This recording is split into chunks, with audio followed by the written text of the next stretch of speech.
নমস্কার বন্ধুরা, আমার চ্যানেলে আপনাদের স্বাগত জানাই। আজ একটি নতুন ভিডিও নিয়ে আপনাদের সামনে হাজির হয়েছি। আপনাদের অনেকের মনেই প্রশ্ন থাকে নিউ দিল্লি রেলওয়ে স্টেশন থেকে নিউ দিল্লি মেট্রো স্টেশনের দূরত্ব কতটা। চলুন দেখে নিই।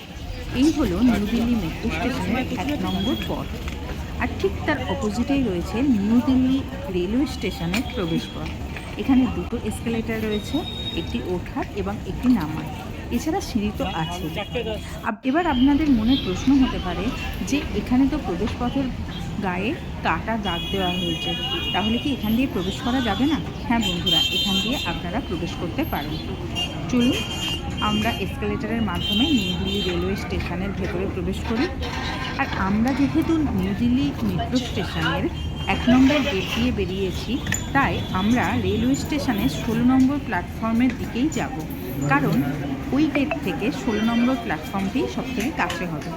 আর আপনারা যদি 1 নম্বর প্ল্যাটফর্মের দিকে যেতে চান রেল স্টেশনের, তাহলে কিন্তু 16 নম্বরের ভেতর দিয়েই যাবেন, কারণ 1 নম্বরের কাছে না কোনো মেট্রো রেলওয়ের গেট নেই।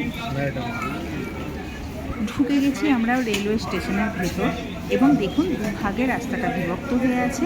একদিক থেকে যাচ্ছে প্যাসেঞ্জার আর অন্য দিক থেকে আসছে।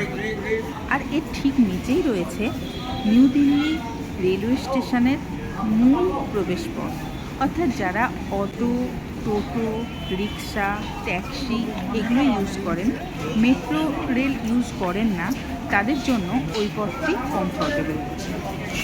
আশা করি ভিডিওর মাধ্যমে আপনাদের বোঝাতে পেরেছি কিছুটা হলেও। চলুন আমরা সামনের দিকে এগিয়ে যাই। আমি যখন 16 নম্বর প্ল্যাটফর্মের দিকে যাচ্ছিলাম, তখন সেখানে একটি চেকিং গেট ছিল, যেখানে লাগেজ, আপনি যে লাগেজ নিয়ে যাবেন সেখানে চেকিং হয়। রেলওয়ে যদি মনে করে যে কোনো আনঅথরাইজ জিনিসপত্র আপনাদের ব্যাগে রয়েছে, তাহলে সেখানে তারা বার করে দেবে। আমার চেকিং হয়ে গেছে, আমি রেল স্টেশনের ভেতরে ঢুকে পড়েছি। দেখুন সাইডে ট্রেনগুলো দাঁড়িয়ে আছে, আর সামনে হচ্ছে 16 নম্বর প্ল্যাটফর্ম।